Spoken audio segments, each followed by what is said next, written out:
je me souviens qu'on avait déjà discuté de cet enjeu il n'y a pas si longtemps, il y a 2 ans maintenant, la liberté d'expression en question, qui avait soulevé de nombreux débats et de nombreux échanges dans la salle. Bien hâte de vous y entendre. Et donc, vous avez 2 panélistes qui sont déjà assis à côté de moi. Je vais vous les présenter. Et donc, immédiatement à ma gauche, vous avez M. Stéphane Kelly, qui est professeur de sociologie au Cégep de Saint-Jérôme. Il possède un doctorat en sociologie, un baccalauréat en relations industrielles. Il a enseigné la science politique, la sociologie et l'histoire dans différentes universités avant de devenir professeur de sociologie au Cégep de Saint-Jérôme en 2003. Il mène aussi une carrière d'essayiste. Donc, vous avez ces publications qui touchent principalement 2 domaines. La tradition politique québécoise et canadienne, donc notamment La Petite Loterie chez Boréal en 1997, Les fins du Canada, Boréal en 2001, et De la République en Amérique française, Septentrion 2013. Ensuite aussi, les dynamiques générationnelles. Il y a eu certaines questions tout à l'heure là-dessus. Les idées mènent le Québec, donc chez Pull 2003 et À l'ombre du mur. Trajectoire et destin de la génération X chez Boréal, 2011.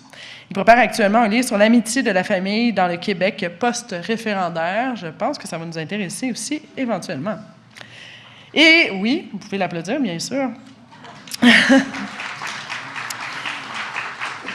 Et vous avez le directeur de contenu de l'Institut de recherche sur le Québec, donc Mathieu Bock-Côté, qui est sociologue et chroniqueur. Il est chargé de cours également au HEC Montréal, chroniqueur au Journal de Montréal et au Journal Figaro. Il collabore aussi à l'Action nationale au Point, à Valeurs actuelles et à Causeur. Il est auteur de nombreux ouvrages, parmi lesquels L'Empire du politiquement correct chez Serre en 2019, Le nouveau régime Boréal 2017, Le multiculturalisme comme religion politique, toujours chez Serre 2016, Exercice politique chez VLB 2013, Fin de cycle aux origines du malaise politique québécois chez Boréal en 2012, La dénationalisation tranquille, mémoire, identité et multiculturalisme dans le Québec post-référendaire, Boréal 2007. Et depuis 2008, il est donc, je le disais, le directeur de la recherche à l'Institut de recherche sur le Québec. C'est toujours un plaisir de l'avoir parmi nous. Et donc, on a tiré au sort et c'est M. Kelly qui voulait commencer. Et donc, c'est à vous, M. Kelly. Alors, bonjour, je suis bien heureux de vous rencontrer aujourd'hui. Alors, quand on m'a proposé le titre de la conférence, « Comment restaurer la liberté d'expression au Québec », je trouvais que c'était quand même assez ambitieux comme travail. Alors, c'est sûr que je pourrais faire différentes propositions pour favoriser la liberté d'expression au Québec, mais je vais y aller d'une grande proposition et qui touche au monde de l'éducation familiale et l'éducation scolaire. Alors, depuis quelques années, un mouvement de censure gagne du terrain aux États-Unis, au Canada et en Europe. Si nous voulons défendre la liberté d'expression ou la rétablir, il faut comprendre que ce mouvement trouve principalement sa source dans la philosophie éducative qui prévaut désormais dans la famille et à l'école. On peut certes dégager d'autres facteurs qui expliquent la montée de la censure, mais je vais m'attarder ici à notre conception de l'éducation. Je pense qu'il est de première nécessité de privilégier désormais une philosophie éducative qui valorise la franchise et le courage. C'est connu, le foyer de ce mouvement préconisant la censure se trouve sur les campus universitaires, en particulier dans les facultés de sciences humaines, de philosophie et de littérature. Ces censeurs, qu'ils soient professeurs, étudiants, militants, administrateurs, s'opposent à l'enseignement de certains textes, à la publication de certains points de vue, à l'embauche de certains chercheurs ou même à la tenue de certaines conférences. Ces appels à la censure ne prétendent non seulement que certaines idées sont dangereuses pour la société, mais aussi que leur diffusion pourrait faire un tort irréparable aux individus appartenant à des groupes qui ont été historiquement opprimés. Ces idées dangereuses seraient en soi des formes de violence, des agressions qui hypothèquent la capacité des victimes à recevoir le respect et à obtenir une place dans l'ordre social. Tous ces appels à une forme ou une autre de censure n'auraient jamais remporté de succès si une certaine philosophie de l'éducation n'avait établi sa domination dans les dernières années à l'école comme dans la famille. Cette philosophie, c'est le mouvement valorisant l'estime de soi. À partir des années 80, cette philosophie a pénétré une large partie des institutions vouées à la socialisation et à la transmission, la famille, l'école, les médias. Cette philosophie est fondée sur l'idée que la réussite de l'individu dépend du fait d'avoir développé une bonne estime de soi. L'individu qui en est pourvu augmente ses chances de connaître une bonne réussite scolaire et professionnelle. Dans cette littérature qui étend sans cesse son empire, l'estime de soi acquiert le pouvoir d'une baguette magique. Elle permet d'échapper à plusieurs maux sociaux, l'alcoolisme, l'obésité, la violence, la dépression, le suicide, et plus largement, elle émancipe l'individu, lui permettant de développer son potentiel.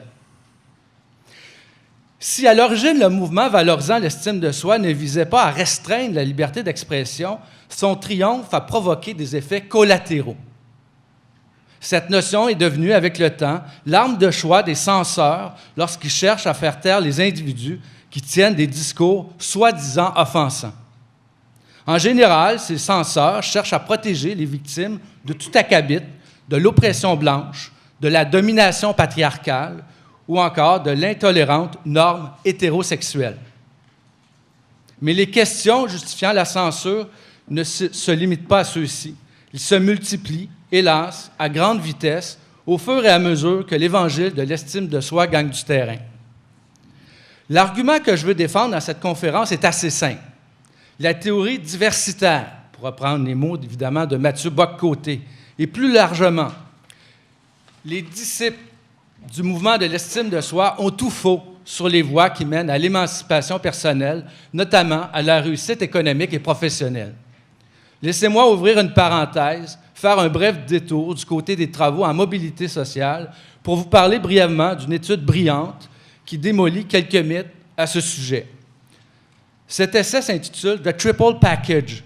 Il a été publié en 2014. Les auteurs se nomment Amy Chua et Jed Rubenfeld. Amy Chua est une professeure de sciences politiques à Yale et Jed Rubenfeld, c'est son conjoint.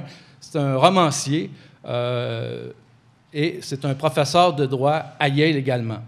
Ceux-ci ont cherché une réponse à une question très simple. Quels groupes culturels réussissent le mieux aux États-Unis? La réponse semble aller de soi tellement nous sommes endoctrinés par les partisans de la théorie diversitaire.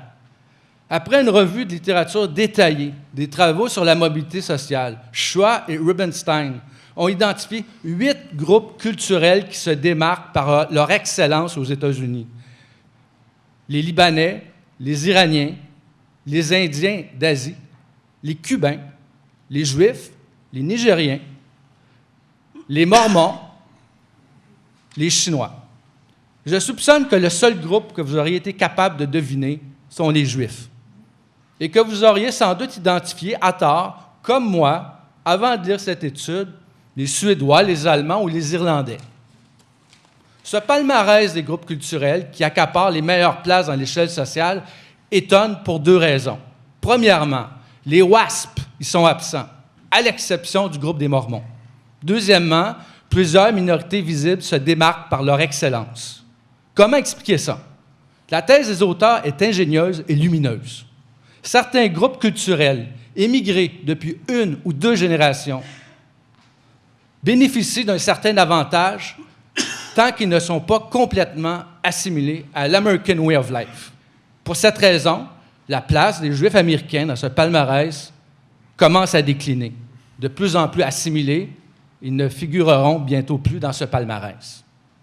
Ces groupes culturels qui possèdent des performances scolaires, professionnelles et économiques hors de l'ordinaire ont réussi une synthèse singulière et paradoxale de 3 caractéristiques. C'est pour ça que le titre du livre s'appelle « The Triple Package ».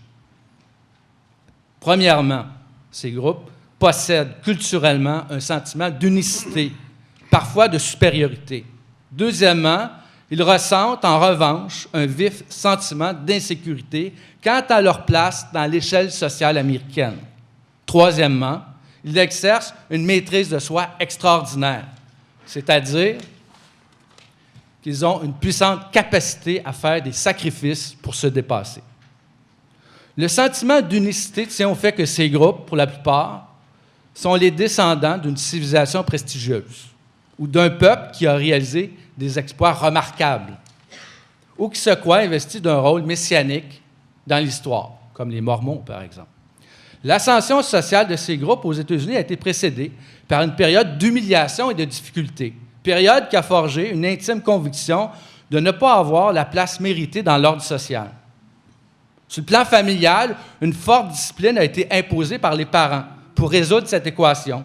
Par conséquent, leurs enfants sont soumis à une forte pression pour réussir et être à la hauteur, par gratitude à l'égard des sacrifices faits par les parents et les grands-parents. Cette étrange combinaison de 3 facteurs stimule les membres de ces groupes culturels pendant 2, 3 générations avant qu'ils ne deviennent pleinement américanisés, acquis au slogan « Have fun ». Je pense que vous devinez un peu pourquoi j'ai fait ce bref détour dans le champ de la mobilité sociale américaine. Cette étude de Schwa et Rubenfeld démolit plusieurs idées chères à l'école universitaire. Le privilège blanc, le racisme inconscient de la majorité qui brimerait les minorités visibles, l'importance de l'estime de soi pour se réaliser dans sa carrière professionnelle comme dans sa vie personnelle. Ce dernier point est crucial. Cette étude met en évidence le fait que les parents de ces groupes culturels, loin de cultiver l'estime de soi de leur progéniture, exercent une forte pression.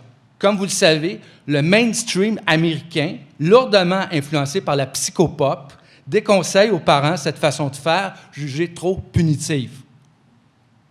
Ce mainstream intime plutôt aux parents d'être amis avec leurs enfants et de les laisser vivre dans le présent, plutôt que de travailler fort en fonction du futur.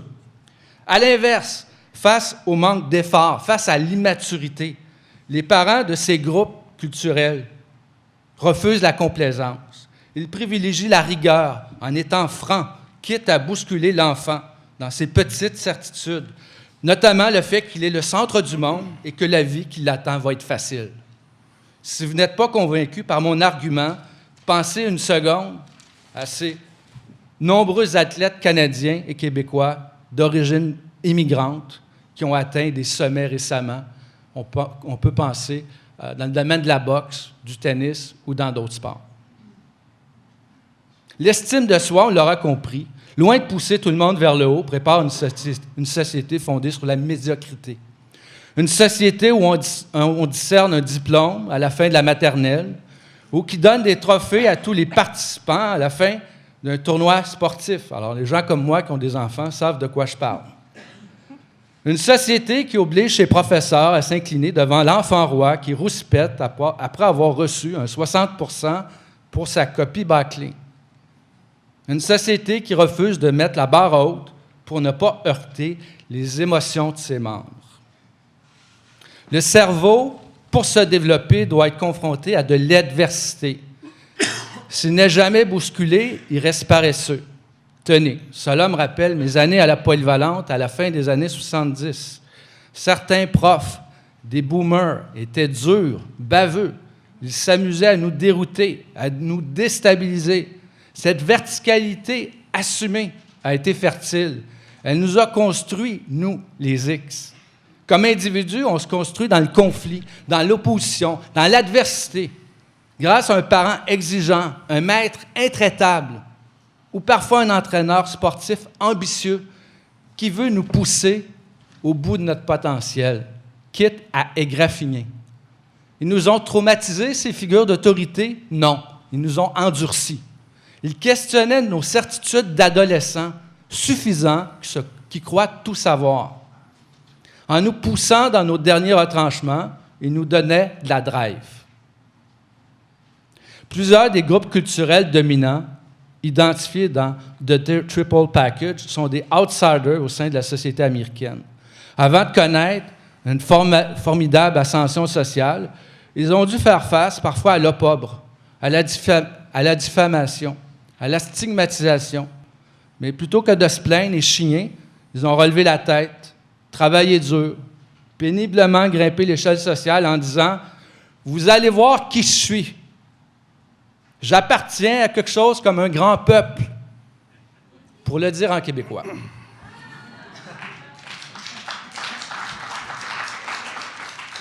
En acceptant la pédagogie douteuse du mouvement de l'estime de soi, nous avons créé une société où les jeunes sont vulnérables, pleurnichards, pas tous, mais beaucoup, et abandonnent souvent au premier échec.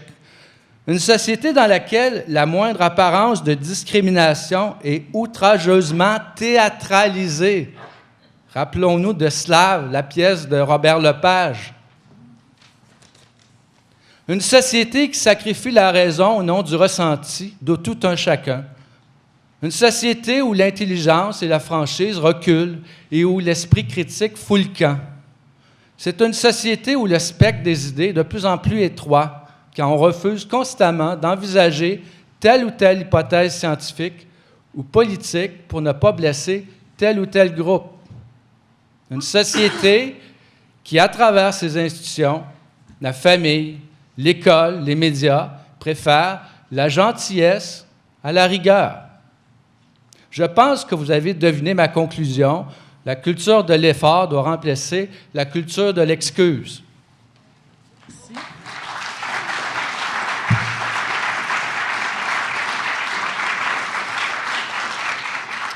Merci beaucoup, M. Kelly. Et donc, je cède la parole à Mathieu Bock-Côté.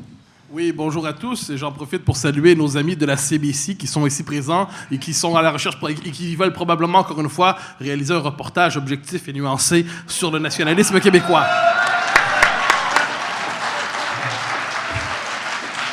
Jamais nous ne douterons de leur bonne foi.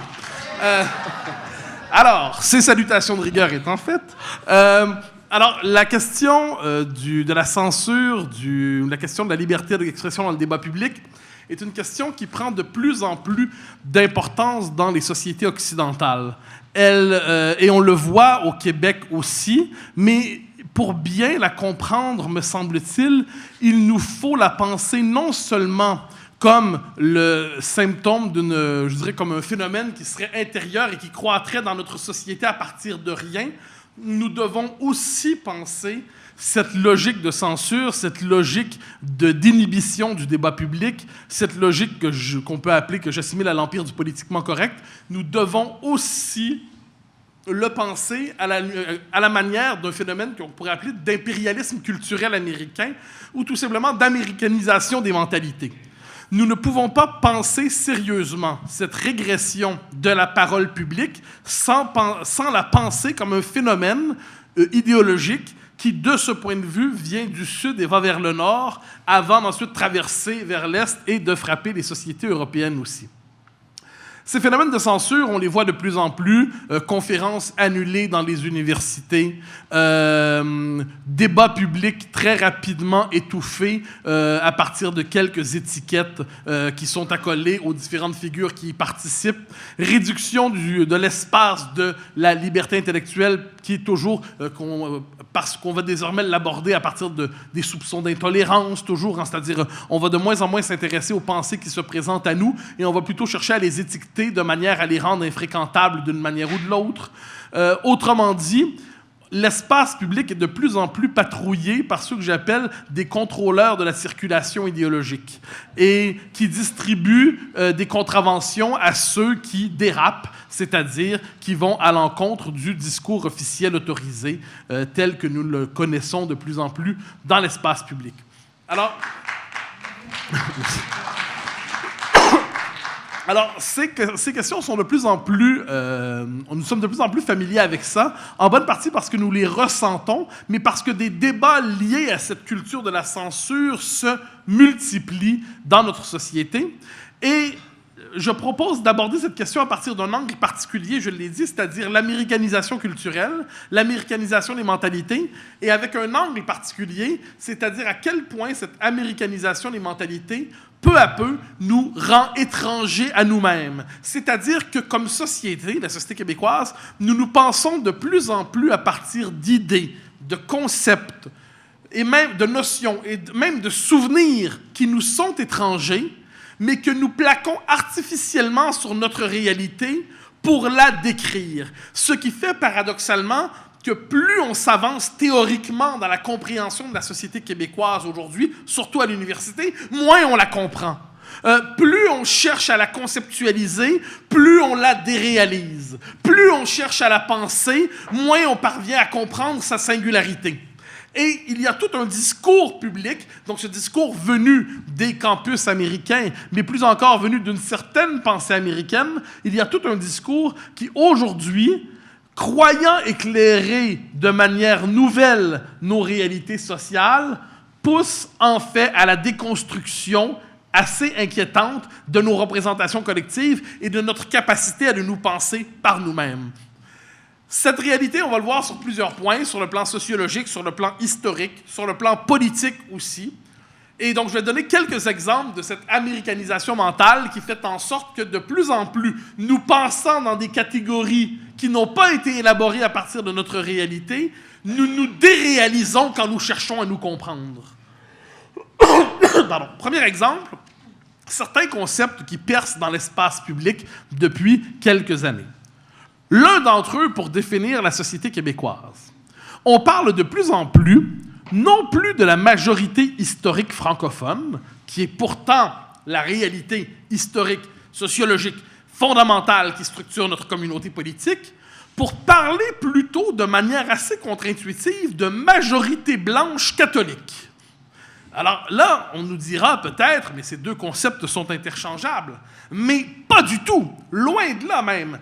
Parler de majorité historique francophone, ça réfère, on va y aller terme par terme, majorité historique, majorité blanche.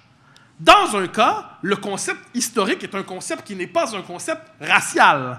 Le concept historique est un concept qui s'inscrit dans le temps, qui a un principe d'accumulation historique. Dans la notion de majorité historique, il y a le sens d'une légitimité par l'histoire, et à cette histoire, des gens venus de partout ailleurs dans le monde peuvent s'y greffer. Dans la notion de majorité blanche, eh bien, soudainement, on fait, d'un coup, je dirais, avec une espèce de tour conceptuel, on fait disparaître la spécificité québécoise. Parce que, est-ce qu'il y a une majorité blanche au Québec? Ce terme est hautement problématique. À ce que j'en sais, bien qu'il soit blanc, les héritiers de Lord Durham n'ont pas la même histoire que les héritiers de Louis-Joseph Papineau. Le fait d'être blanc, pour reprendre encore une fois ce terme, n'inscrit pas dans la même histoire sur le plan du récit national les vainqueurs de 1759-1760 et les vaincus de cette histoire. Le propre de la fracture fondamentale dans l'histoire du Québec, et j'y arrive dans quelques instants, c'est une fracture linguistique fondamentale. Or, en parlant de majorité blanche, comme on le fait de plus en plus dans les journaux, dans le discours médiatique, eh bien, on occulte cette réalité spécifiquement québécoise, qui est qu'ici, la ligne de fracture, elle n'est pas raciale, elle est linguistique, elle est historique, elle est culturelle. On fait disparaître la singularité québécoise, et au même moment, on rend incompréhensibles les tensions historiques entre la majorité francophone et la minorité anglophone. Donc, derrière l'utilisation de ce concept de majorité blanche, en fait, ça consiste à abolir la spécificité historique du Québec, abolir la capacité de le penser en termes historiques et plaquer sur notre réalité un concept venu tout droit du Sud, c'est-à-dire l'obsession racialiste des Américains qui consiste à vouloir trier les gens en blanc, noir, 3/4 blanc, 2/4 noir, et cette espèce d'obsession racialiste qui vient du Sud, nous l'importons et désormais, on le voit de plus en plus dans le langage médiatique, vous le noterez, on va dire il y a trop de blancs dans cette production. Où il n'y a pas assez de noirs, il n'y a pas assez de telle autre minorité. Et là, on va se dire, mais est-ce que c'est véritablement dans des termes raciaux que nous voulons penser notre société? Eh bien, de ce point de vue, on nous présente la racialisation de la société québécoise comme une forme de progrès des sciences sociales, qu'il nous soit permis de poser 2 ou 3 points d'interrogation après tout cela. Majorité blanche catholique, majorité historique francophone. Le Québec, depuis 50 ans, a fait un immense effort de laïcisation de son espace public, de laïcisation de ses codes culturels. Et plus encore, avec la loi récente sur la laïcité, on peut dire qu'on a voulu parachever cette démarche de laïcisation comme principe de constitution de l'espace public. Paradoxalement, donc, cette notion de majorité blanche catholique vient encore une fois ça réintroduit la religion comme un facteur de définition, un peu, encore une fois, peut-on dire, à l'américaine de ce point de vue, c'est-à-dire l'importance des différentes communautés religieuses dans la constitution du pays. Donc, plutôt que de se définir tel que nous sommes, majorité historique francophone, donc majorité présente sur le territoire, sous le signe de l'histoire, se définissant par la langue, on nous propose de nous définir tout autrement par la couleur de la peau et la référence religieuse. Eh bien, cette simple formule qui prend de la place dans le système médiatique de plus en plus, majorité blanche catholique, elle témoigne, plus on l'utilise, et moins on comprend le Québec. Plus on l'utilise, et plus on ne comprend plus, par exemple, les aspirations historiques spécifiques de la majorité francophone. Plus on l'utilise, et moins on comprendra les tensions qu'on a pu avoir au fil de notre histoire, que ce soit à Saint-Léonard, que ce soit les débats autour de la loi 101, que ce soit les résultats référendaires. En américanisant notre manière de nous décrire, nous nous condamnons à ne plus nous comprendre. Deuxième exemple, celui-là, exemple historique. La question de la Nouvelle-France et de l'esclavage. Alors, nous savons, on l'avait déjà évoqué il y a 2 ans, mais très brièvement, là, je vais m'y attarder un peu, il y a eu effectivement de l'esclavage en Nouvelle-France, nous le savons, personne ne le conteste évidemment. La question est de savoir s'il s'agit d'un phénomène historique structurant. Est-ce que c'était un pilier qui définissait la colonie? Est-ce que l'esclavage en Nouvelle-France, c'est un élément triste, malheureux, regrettable, mais qui n'est pas structurant, ou est-ce que c'est un élément structurant? Je dirais qu'à peu près tous les historiens, un temps soit peu sérieux, qui connaissent le Québec et qui ne se contentent pas simplement d'en parler sans le connaître, diront l'esclavage, qui est un phénomène assez complexe en Nouvelle-France, c'est un phénomène néanmoins marginal. Or, à la lumière de cette américanisation des consciences qui nous est de plus en plus imposée, on traite l'esclavage en Nouvelle-France comme si nous étions quelque chose comme, non plus un grand peuple, mais une extension de la Confédération. Une extension, non pas canadienne, mais américaine.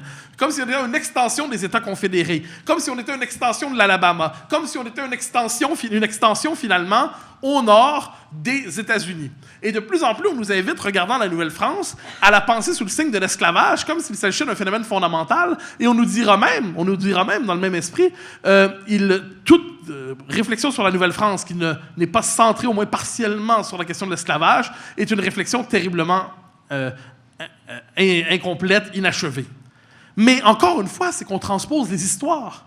L'histoire de l'esclavage, l'histoire raciale américaine, qui est une histoire terrible, sans le moindre doute. Hein. Il n'y a pas de doute là-dessus. Quand on regarde l'histoire des États-Unis, l'histoire des relations raciales, c'est terrible. Personne ne le contestera. Mais ce n'est pas notre histoire. Notre histoire est autre en la matière. Nous avons une autre histoire. La question de l'esclavage dans notre histoire n'a pas la même place, n'a pas le même côté structurant.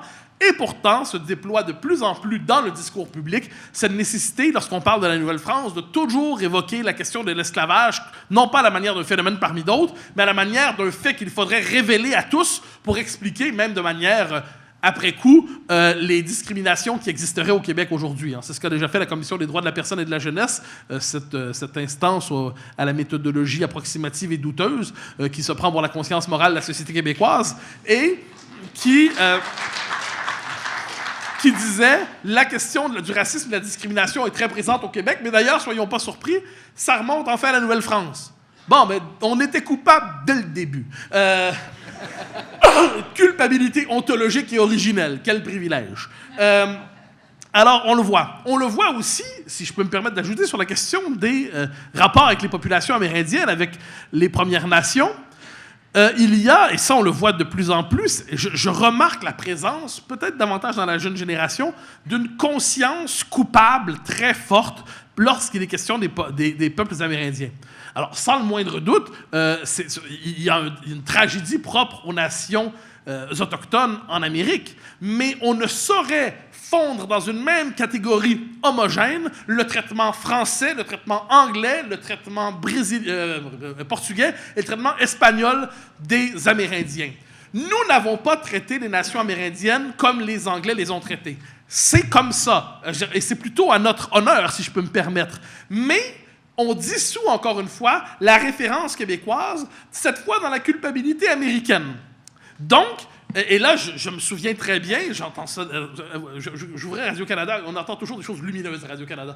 Et Et je me souviens très bien qu'un jeune homme qui commentait, un chroniqueur, disait « Moi, je me sens coupable de la domination des Noirs aux États-Unis en tant qu'homme blanc nord-américain et je me sens coupable de l'extermination des Amérindiens par les Américains. » Et là, je me disais « Mais c'est fascinant. Ce jeune homme, la conscience raciale est plus forte chez lui que la conscience nationale. Il préfère s'identifier aux Blancs du sud des États-Unis qui ont fait effectivement des exactions plutôt qu'à son propre peuple qui a un passé beaucoup moins chargé sur le plan de la culpabilité historique dans le rapport aux Amérindiens ou avec les minorités. Mais cette espèce de torsion de la conscience, cette défiguration de la conscience, cette transformation des mentalités fait en sorte qu'aujourd'hui, nous ne parvenons plus à penser notre propre expérience historique. Nous ne parvenons plus à penser notre propre singularité. Eh bien, résultat de tout cela, c'est qu'on se laisse imposer une histoire et une mémoire qui ne sont pas les nôtres. Donc, quand vient le temps d'agir politiquement, eh bien, il y a une conséquence à ça, c'est l'impuissance politique. Je donne un dernier exemple avant de basculer sur des propos de conclusion. Le débat sur la laïcité qu'on a eu ces derniers temps était tout à fait révélateur. Les Québécois abordent leur histoire leur désir de laïcité à partir de leur propre expérience historique. On peut se retourner vers les patriotes, on se tourne vers la Révolution tranquille, on peut penser à la critique du cléricalisme dans notre histoire, on peut penser paradoxalement aussi à l'importance d'une culture intégrée, d'une culture forte. Ça, c'est un des héritages de notre catholicisme. Personne confond la laïcité avec l'abolition complète de la mémoire du catholicisme. Donc, il y a dans notre histoire un rapport propre à la laïcité. Mais on a pu voir à quel point nous abordions, à tout le moins médiatiquement, la question de la laïcité à la lumière de ce qu'on pourrait appeler la sociologie antidiscriminatoire américaine. Et nous pensions, encore une fois, non plus comme un peuple cherchant à définir des modalités d'existence collective, mais comme une majorité blanche occidentale tyrannisant ces minorités à partir d'un concept de laïcité qui ne serait rien d'autre, encore une fois, que le masque d'intérêt inavouable. Et on nous a même dit, et ça c'est exceptionnel, on nous a dit que c'était un geste colonialiste. Imposer la laïcité est un geste colonialiste. Ce à quoi j'aime répondre, que j'ai toujours cru, mais il se peut que je me sois trompé, je croyais que le colonialisme consistait à imposer sa culture chez les autres. Je ne savais pas que ça consistait à l'imposer chez soi. Eh bien, de ce point de vue...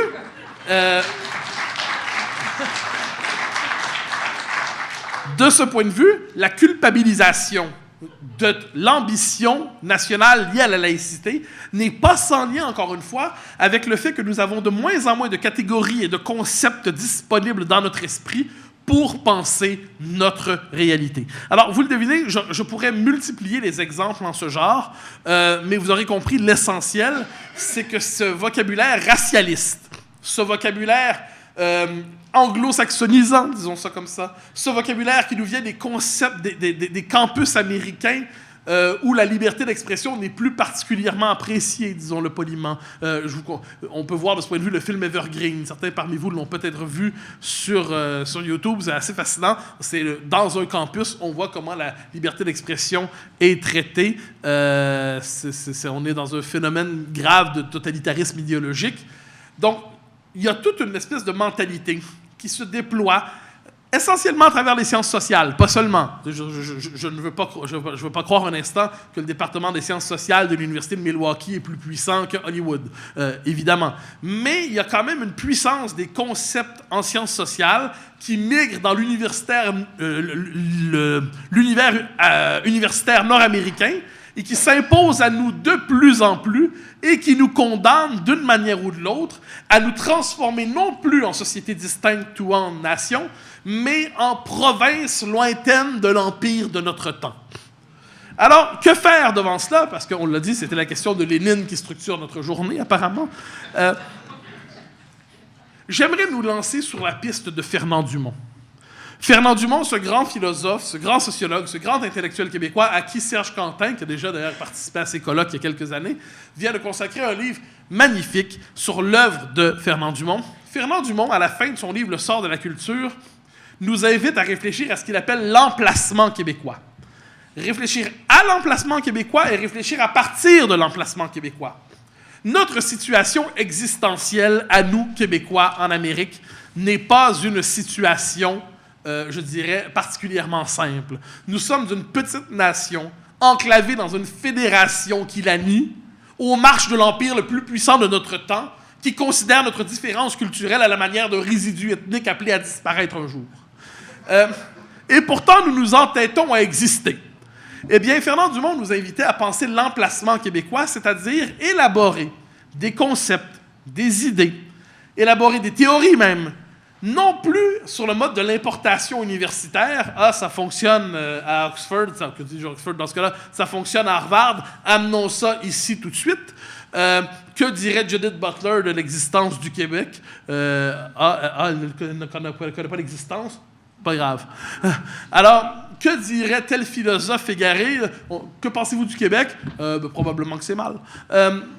Alors, je pense que nous devons réapprendre, comme l'ont fait au moment de la Révolution tranquille, des figures aussi diverses que Léon Dion, Gérard Bergeron, Michel Brunet, Maurice Séguin, Guy Frégault, Fernand Dumont, je l'ai dit. Aujourd'hui, comme certains le font aussi, Jacques Beauchemin, Joseph-Yvon Thériault, Éric Bédard, il nous faut réapprendre à penser notre propre situation en nous délivrant de ces concepts qui ne sont peut-être pas faux là où ils ont été élaborés, mais qui ne cadrent pas avec notre réalité. Il nous faut penser l'emplacement québécois, il nous faut réapprendre à décrire le Québec tel qu'il est et non pas tel qu'on peut le déformer. Ça veut dire penser fondamentalement une petite nation, hein, le concept de petite nation. De ce point de vue, quelquefois, je me permets de le dire, on aurait tout avantage à lire des auteurs, non pas nécessairement qui viennent de l'Empire, mais des auteurs qui viennent de petites nations, qui sont dans une situation existentielle semblable à la nôtre. Milan Kundera, ce grand écrivain tchèque, a eu cette formule, hein, qu'est-ce qu'une petite nation? C'est une nation consciente de sa précarité et qui sait qu'elle peut disparaître. Eh bien, de ce point de vue, on peut croire que les Québécois auraient tout avantage à se repenser eux-mêmes comme petite nation. Cessez de croire, comme on l'entend très souvent, que nous sommes une majorité dominante, blanche, patriarcale, hétérosexiste et tout le tralala. Non, nous sommes globalement en Amérique une exception inattendue et qui ne peut durer que parce qu'elle veut durer. Nous ne devons pas nous penser non plus comme un État-nation colonisateur et dominant qui écraserait tout sur son passage, mais comme une forme d'exception nord-américaine, un petit peuple de langue et de culture française qui s'entête à exister alors que globalement, je l'ai dit, on a tendance à le réduire à une forme de phénomène folklorique. Nous sommes une petite nation avec un État-nation inachevé, enclavé dans une fédération post-nationale qui croit incarner la prochaine étape dans l'histoire de l'humanité. Notre situation est assez complexe pour justifier qu'on s'y penche avec un souci de l'éclairer, sans toujours plaquer sur elle des concepts qui n'ont pas été élaborés pour sa réalité. Et ce seront, j'en aboutis à ça, ce seront mes dernières paroles. Il est nécessaire aujourd'hui de réapprendre à penser intellectuellement le Québec, parce que cette capacité à penser le Québec, cette capacité à penser des concepts qui sont appropriés à notre réalité, cette capacité à penser notre singularité, eh bien, c'est ce qui nous permettra ensuite de redécouvrir une capacité d'action politique, parce que le politique, quoi qu'on en dise, ne relève pas de l'univers des fantasmes, mais de l'univers de la réalité. Je vous remercie.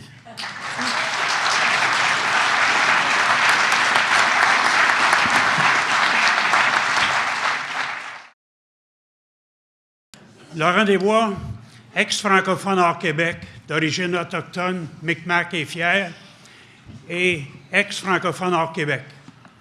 Québécois depuis maintenant au-delà de 40 ans, après avoir été exilé pendant 3 générations dans le pays voisin qui s'appelle le Canada. Je suis aussi malheureusement canadienne, par la force des choses et temporairement, je l'espère. Pour ce qui est de la question, est-ce qu'on me demanderait de bien renier mes belles grand-mères sauvagesses qui ont perdu leurs droits à cause de la loi des sauvages qui est raciste et sexiste et qui découle de la Constitution canadienne de 1867 que M. Trudeau a bien voulu qu'on célèbre il y a 150 ans? La vraie question très simple, en tant qu'Autochtone Micmac aux yeux bleus et aux cheveux blonds, suis-je racisé? Merci. Micro gauche. Oui, bonjour, Romain Franche. Je viens des États-Unis. Ça fait 10 ans que je vis au Québec. Ma question, c'est pour vous deux, vraiment. Vous laissez croire que la nouvelle censure vient de l'influence des États-Unis. Oui, d'accord. Au Québec, on fait toujours la promotion favorable de la Révolution tranquille et toutes les initiatives qui lui sont associées, comme la réforme de l'éducation, la suppression des collèges classiques, mixité scolaire, construction des gigantesques et hideuses polyvalentes, détérioration de la jeunesse par l'esprit 68 heures. Bref, tout ce qui nous distinguait des Américains n'existe plus. Les Canadiens français catholiques d'autrefois sont devenus des Québécois modernes, autrement dit, des Américains francophones, pluralistes et multiculturels, même si vous dites que vous êtes interculturel. Est-ce que c'est possible, une quelconque résistance à une influence américaine, quand on a tout fait pour être comme les Américains depuis la Révolution tranquille et on continue de la considérer comme un point positif de notre histoire? Merci pour votre question. Micro droite. Philippe Lorange, étudiant en sciences politiques et philosophie à l'Université de Montréal. Je tiens à vous féliciter et à préciser que Mathieu a bien raison de dire que les anglo-saxons dominent à l'université. Je le confirme dans mes cours. Dans presque tous les cours, les anglo-saxons sont assez majoritaires, merci. Et dans le fond, j'avais une question pour Mathieu. Justement, vous parlez souvent de la laïcité comme le nouveau cheval de bataille pour faire une sorte de détour autonomiste pour accéder à l'indépendance. Sauf qu'on sait que, justement, l'élite médiatique, beaucoup d'artistes, beaucoup de jeunes, ne sont pas en faveur de la laïcité. Donc, comment est-ce qu'on peut, si on veut relancer un mouvement indépendantiste, si tous ces groupes-là s'opposent un peu à la majorité historique francophone? Merci. Merci pour votre question. Donc, je vais ouvrir la période de réponse du côté des panélistes. Vous y allez. J'aurais un mot peut-être à adresser à M. Franche, qui est venu au micro, qui est venu s'établir au Québec. C'est une question intéressante. Moi, j'ai fait mes études à l'Université de Montréal à la fin des années 80. On était dans la signature des accords de libre-échange, le début de la mondialisation, la montée du Québec Inc. On s'est pensé, à partir de ce moment-là, comme des Américains. On a valorisé l'américanité, considéré que l'américanisation du Québec, c'était un concept dépassé.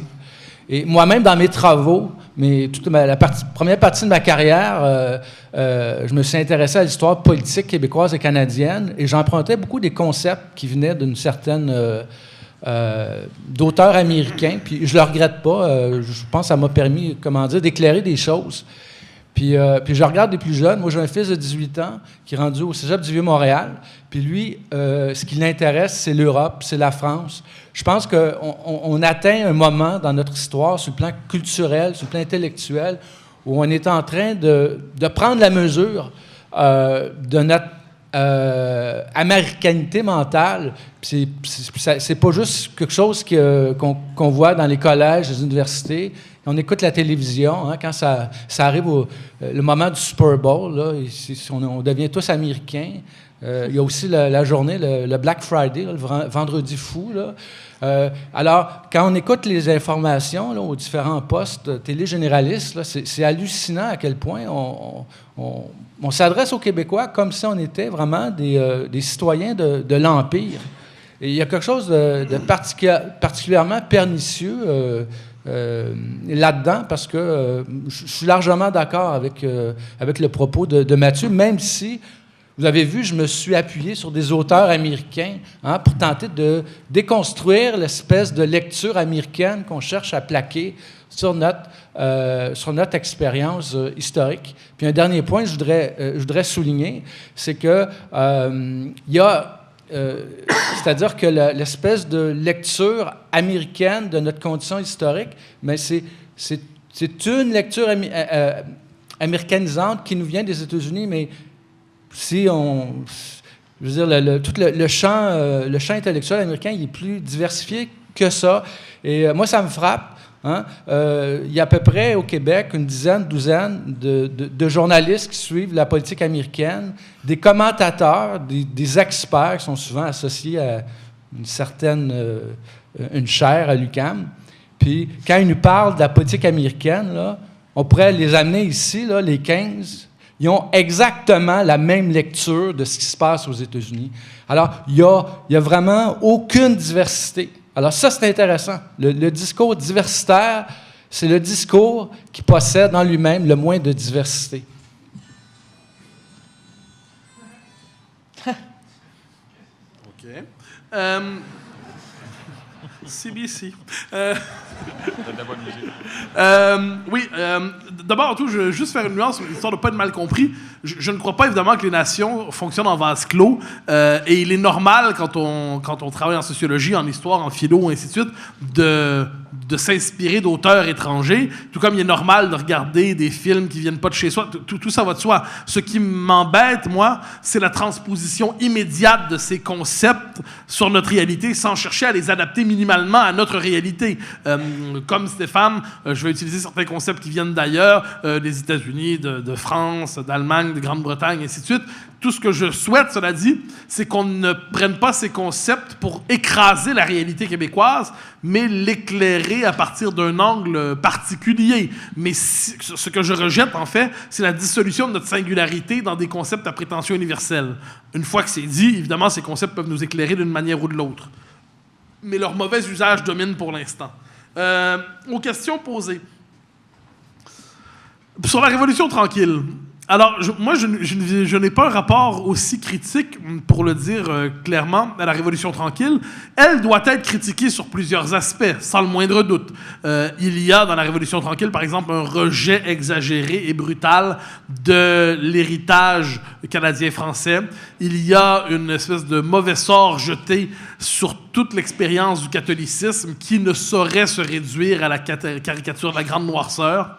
Il y a par ailleurs dans le Canada français traditionnel une réserve de solidarité, un esprit de communauté, une résilience assez admirable qui mérite qu'on les célèbre. Il n'en demeure pas moins que la Révolution tranquille, c'est ce moment dans l'histoire où ceux qu'on appelait les Canadiens français ont décidé de dire maître chez nous. Et ils ont fait le pari d'une pleine maîtrise de leur destin, où ils sont devenus québécois, se sont appropriés leur espace politique, ils se sont posés comme norme d'intégration. Donc la Révolution tranquille, et pour moi, ce n'est pas qu'un moment d'américanisation du Québec, loin de là, c'est aussi l'affirmation d'une singularité québécoise, la volonté de nommer toute notre réalité en français. Le français n'est pas qu'une langue de communication, c'est l'expression d'une culture. Le français, c'est une manière de participer au monde. Donc, évidemment, si on n'y voit qu'un moyen de communication, on dirait qu'on est des Américains francophones. Mais non, le français, c'est aussi une civilisation, c'est une culture, c'est un enracinement, c'est un rapport au monde. Et de ce point de vue, ça me semble fondamental. La laïcité même, aujourd'hui, on nous explique sans arrêt, je suis en débat de temps en temps à l'émission La Joute avec quelqu'un qui... un homme de qualité, certes, mais avec qui j'ai des désaccords nombreux, et qui ne cesse de m'expliquer qu'en faisant le choix de la laïcité, eh bien, le Québec s'isole du reste de l'Amérique du Nord. Non, mais c'est que c'est en faisant le choix d'exister qu'on s'isole du reste de l'Amérique du Nord. On s'entend. Et est-ce qu'on doit véritablement se dire que mieux vaut être à Cleveland et comme Cleveland et Pittsburgh et je pas des autres villes, là, prenez-les, comme tout le monde, dans des Américains comme tout le monde, ou être Québécois différent en acceptant cette part de singularité qui est la nôtre.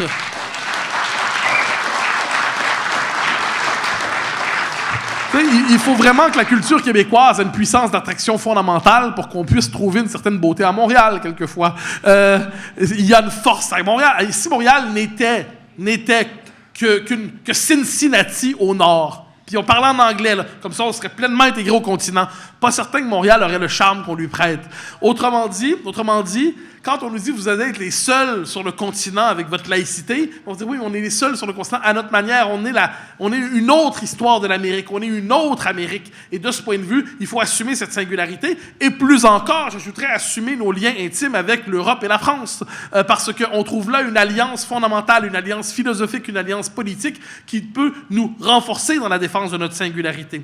Alors tout ça pour dire que la Révolution tranquille, je ne la considère pas aussi négativement. Il est certainement nécessaire aujourd'hui au Québec de reconstruire notre imaginaire collectif, de retisser des liens sous le signe de la continuité historique avec l'avant 60, mais je ne congédierai jamais ce remarquable moment où les Québécois ont dit « maître chez nous ». La question de la laïcité avec les artistes et les jeunes générations et tout ça, de Philippe Lorange, c'est une excellente question. Je crois, mais peut-être est-ce un mauvais pari, que chez plusieurs de ceux, surtout dans la communauté artistique, qui pouvaient afficher une forme de dédain officiel par rapport à la laïcité, il y avait là-dedans un bon effet, ce qu'on pourrait appeler les normes du milieu, c'est-à-dire ne pas avoir l'air transgressif, ne pas s'opposer au bon chic, bon genre qui peut régner dans le milieu culturel. Mais en ces matières, je pense que c'est là que la bataille intellectuelle et la bataille idéologique est importante. Il faut désinhiber l'expression de préférences comme la laïcité, l'identité, l'importance du français. Il faut désinhiber ça, donc faire en sorte que ceux qui ont ce sentiment favorable n'aient plus honte de l'exprimer. Ça, j'ai eu l'occasion de le dire à quelques reprises, mais combien de fois des politiques, mais aussi des artistes. En fait, assez souvent, des artistes, ça m'arrive, me disent discrètement, il n'y a personne, il n'y a pas de caméra, ça va bien, à l'oreille, t'as raison. Eh bien, je pense que tout le sens d'un effort intellectuel collectif, c'est de normaliser des opinions qui sont majoritaires dans la population, mais qu'il est mal vu d'assumer en société. Ça, je pense que c'est un travail sur plusieurs années, mais qu'on peut l'emporter. Pour ce qui est de la jeune génération, alors ça, c'est autre chose. Il y a eu un conditionnement, Joël Quérin nous en parlera cet après-midi, il y a eu un conditionnement idéologique, notamment à travers le cours ECR, pendant une génération, qui a véritablement contribué à déformer la conscience collective de la jeune génération. Mais je suis de ceux qui croient qu'au fond d'elle-même, elle porte encore l'héritage d'identité, l'espoir, les références québécoises. Et de ce point de vue, je pense qu'il est possible, pour peu, encore une fois, que le travail soit bien mené, et soyons sérieux, on n'est pas à la veille d'un 3e référendum. Moi, j'aimerais bien l'avoir demain, mais je pense qu'on aurait 38%, donc soyons patients. Et je pense qu'il est possible de réveiller le sentiment d'identité nationale qui n'est pas contradictoire avec la modernité ou quoi que ce soit. Il suffit de regarder ce qui se passe en Catalogne en ce moment pour voir qu'une jeune génération peut s'enthousiasmer aussi pour le principe de nation. Merci.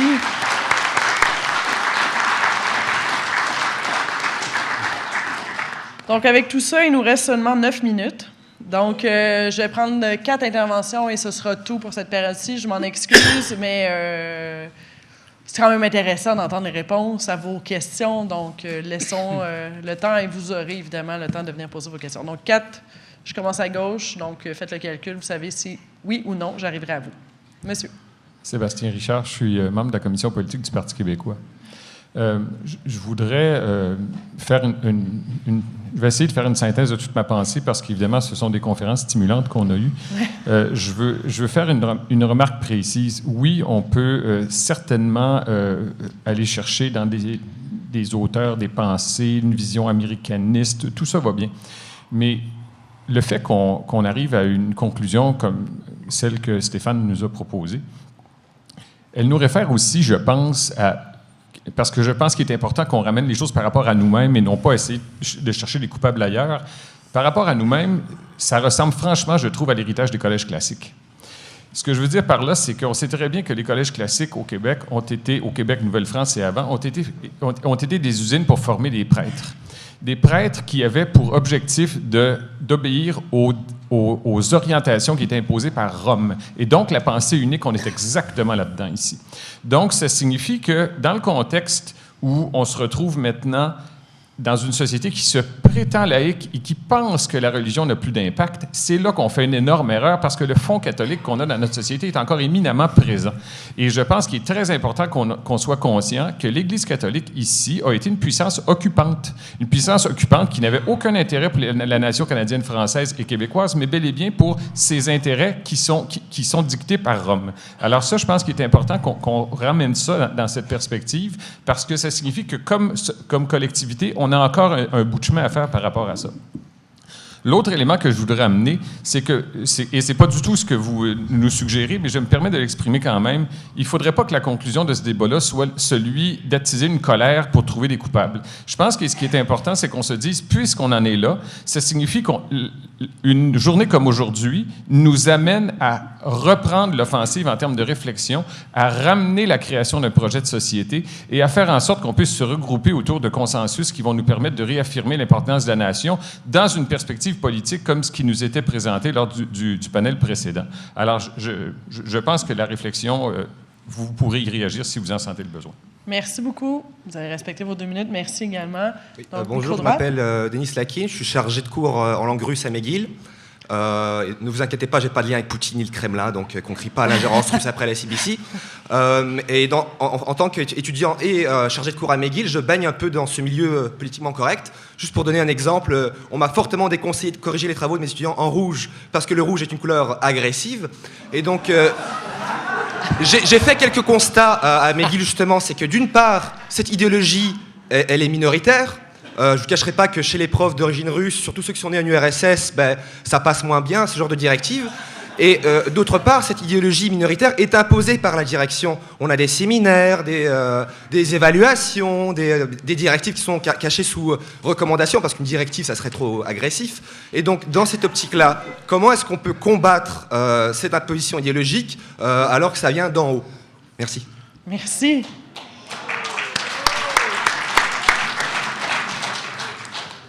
Vous avez hâte aux réponses, hein? Ah, on a hâte. Micro gauche.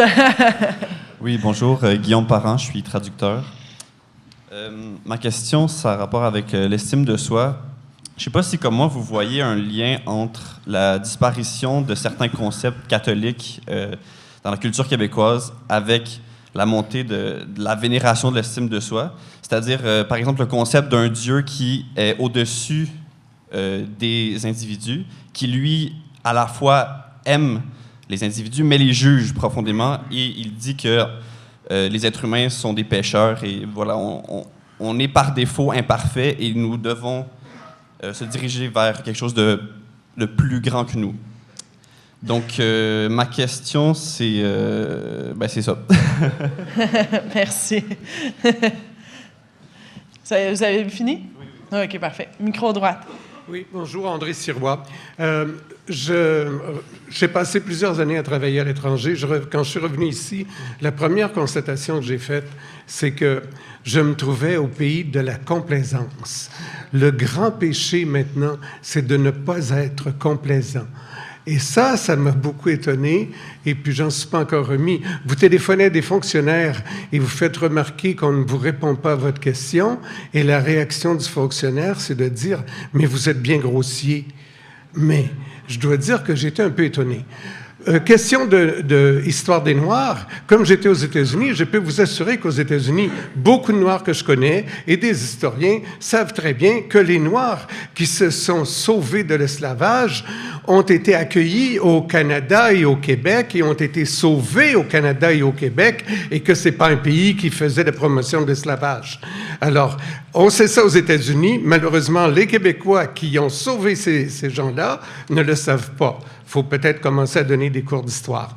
Autre élément d'histoire, je suis entièrement d'accord avec M. Bocoté. Il y a des années que je dis que les Français n'ont pas envahi l'Amérique, ils ont été invités à s'établir ici. C'est un cas unique dans l'histoire des colonisations, et tout ça s'est confirmé dans les livres d'histoire. Regardez seulement le premier hiver des Français, et on trouve ça dans tous les livres d'histoire.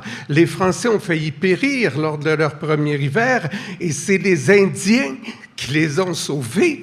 C'est les Indiens qui les ont sauvés. Les Français eux-mêmes le disent dans les documents de l'époque. C'est pas des gens qui étaient en guerre. Les guerres qu'il y a eu, c'est contre les amis de notre mairesse, c'est contre les Mohawks. Les Mohawks qui avaient des marchés d'esclaves et qui étaient anthropophages. Nous nous sommes battus avec les Indiens avec lesquels nous avions des ententes et qui étaient nos alliés, et c'est comme ça que ça se faisait partout à l'époque. Merci. Merci d'avoir conclu. Et donc, messieurs, vous avez le mot de la fin, donc vous pouvez répondre et ajouter votre mot de la fin en même temps. Peut-être un mot par rapport à l'intervention de Sébastien Richard. Alors, oui, c'est intéressant de rappeler qu'on a un héritage catholique. Moi, j'appartiens à un courant de pensée, donc en plan intellectuel au Québec, qui a cherché quand même à critiquer d'une certaine façon certains effets pervers introduits par la Révolution tranquille et d'avoir un point de vue plus ouvert par rapport à notre héritage catholique. Mais à la fois, Sébastien, je vais vous accorder qu'effectivement, il y a encore une trace du catholicisme dans notre histoire qui est en partie négative parce que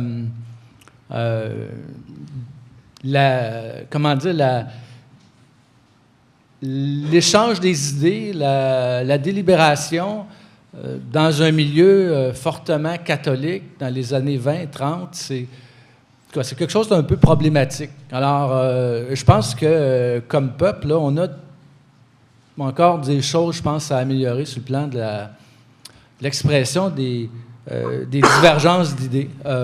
Ensuite, par rapport à la question de l'intervenant qui est d'origine russe, si j'ai bien compris, c'est qu'il y a un gros problème au Québec, c'est-à-dire que on commence un petit peu plus à parler d'éducation, parler des professeurs. Là, on va parler beaucoup des revendications des professeurs. Mais la condition enseignante s'est dégradée au Québec. L'autonomie professionnelle des enseignants s'est beaucoup dégradée. Alors, les professeurs aujourd'hui, ils craignent souvent de se faire convoquer à la direction des études, se faire dire « tu as dit telle chose en classe, tu as dit telle chose en classe ». Il y a un grave problème actuellement quant au statut du professeur dans sa salle de classe.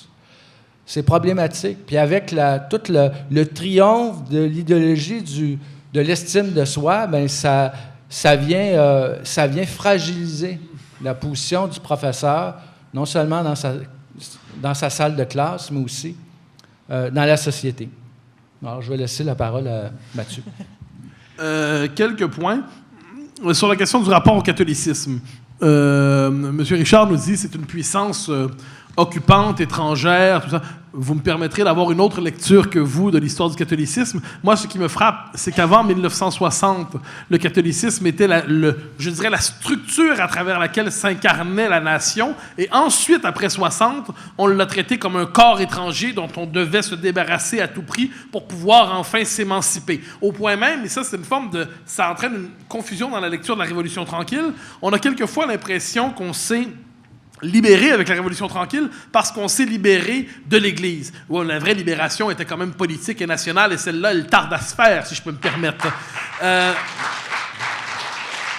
Donc, moi, je ne suis pas là pour dire vive le catholicisme ou pas vive le catholicisme, mais il n'en demeure pas moins que ça fait partie de notre matrice culturelle. Et paradoxalement, le fait qu'aujourd'hui, on soit aussi favorable à la laïcité n'est pas sans lien avec le fait qu'on a une matrice catholique sur le plan culturel aussi, parce qu'à la différence de certaines sociétés anglo-saxonnes qui se définissent davantage dans la diversité, en référence à la pluralité de la société civile, on a l'idée ici quand même d'un espace public intégré qui transcende les communautarismes qui pourraient vouloir d'une manière ou de l'autre s'y imposer. Alors moi, je pense que de ce point de vue, il ne s'agit pas de célébrer le catholicisme, mais il faut certainement cesser de le maudire.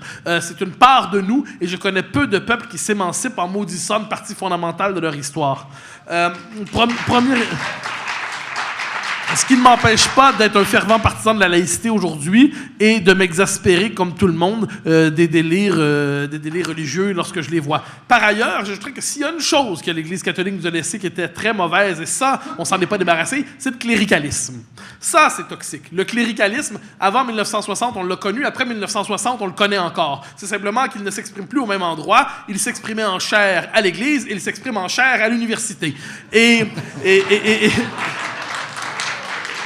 de même, ce besoin très fort au Québec de toujours se réconcilier en dernière instance sous les saintes autorités morales du moment qui viennent nous dire quelle est la parole juste, est-ce qu'elle est la parole injuste, qui est respectable et qui ne l'est pas. Ça, effectivement, ça relève d'une logique d'une forme de logique cléricale. De la même manière qu'avant 60, on mettait des livres à l'index, aujourd'hui, on met des livres à l'index. Je crois, cela dit, qu'on en met davantage aujourd'hui. Donc, de ce point de vue, ne célébrons pas exagérément notre liberté de penser aujourd'hui. Il se peut qu'on ait des choses à se reprocher. Ce qui n'est pas sans lien avec la question de monsieur sur le pouvoir de l'idéologie diversitaire dans les administrations. Pour m'intéresser un peu, et même beaucoup à ça, c'est tout à fait juste. Il y a une bureaucratie diversitaire aujourd'hui, une bureaucratie multiculturaliste qui fait un travail permanent de reconfiguration des liens sociaux dans la logique diversitaire. Donc, qui racialise, qui segmente la société ethniquement, qui cherche toujours à créer de nouvelles catégories identitaires, victimaires, par rapport toujours au même méchant, le méchant classique que nous connaissons. Alors, oui, il y a effectivement un travail idéologique de fond, et ça, je le notais d'ailleurs dans mon article du Figaro ce matin, permettez-moi de le dire. On a quelquefois l'impression que le politiquement correct, ce sont des excentricités loufoques qui viennent du département de littérature comparée. Or, non, c'est aussi porté par par les administrations les plus rigoureuses, les administrations les plus sobres, les administrations les plus ennuyantes, les administrations le format le plus beige porte aussi le politiquement correct aujourd'hui. Je donne simplement un exemple sur un autre registre que la Nation. Air Canada, tout récemment, pour éviter de mégenrer les les passagers décident de proscrire la formule « bonjour monsieur, bonjour madame » de peur de heurter l'identité de genre de quelqu'un qui ne s'identifierait pas à son sexe visible. Bon, mais ça, c'est une consigne administrative parmi d'autres au nom de la diversité. Me semble-t-il qu'on est parfaitement capable de respecter les gens qui sont dans une situation de marginalité sexuelle sans pour autant abolir les codes de politesse qui disent « bonjour monsieur, bonjour madame ». Bon, eh bien, de ce point de vue, ces idéologies-là sont aujourd'hui portées par des administrations militantes et inconscientes de leur propre militantisme. Et ça exige une critique du pouvoir administratif qui est absolument nécessaire. Un dernier point, un tout petit dernier point, je me permets d'y revenir, c'est le mot de conclusion, sur le rapport à la nation. Je pense que le Québec doit... On ne cesse de répéter qu'on est une nation, mais on pense de moins en moins les conséquences de ce que ça voudrait dire être une nation. Une nation, fondamentalement, c'est un monde commun. Ce n'est pas qu'un ensemble procédural, ce n'est pas qu'un ensemble désincarné, c'est un monde commun, tissé dans l'histoire, tissé dans la culture, capable d'accueillir des gens qui viennent de partout, pour peu, évidemment, que ce soit que ça respecte nos capacités d'intégration, pour peu que ça respecte notre identité propre. Nous sommes capables, je crois, comme nation, je pense que les Québécois se ressentent intimement comme nation, mais leurs élites ne les voient plus comme une nation. Leurs élites ont tendance à les considérer comme une forme de population un peu rétrograde qui, tôt ou tard, devrait s'adapter à la diversité du monde et à la mondialisation. Je crois que le combat québécois, à l'échelle de notre histoire, mais à l'échelle du monde, est un combat passionnant. Nous incarnons, à la grandeur du monde, la résistance à l'Empire américain. Nous incarnons la capacité d'une autre Amérique, une Amérique qui pense, qui vit, qui rêve en français, une Amérique qui n'est pas que folklorique, qui poursuit son aventure historique et identitaire et nationale, un pays qui un jour se dira oui et accédera à l'indépendance. Et de ce point de vue, il me semble nécessaire de réapprendre à se penser comme nation et pas simplement, je l'ai dit, comme une province éloignée de l'Empire américain. Je vous remercie. Merci.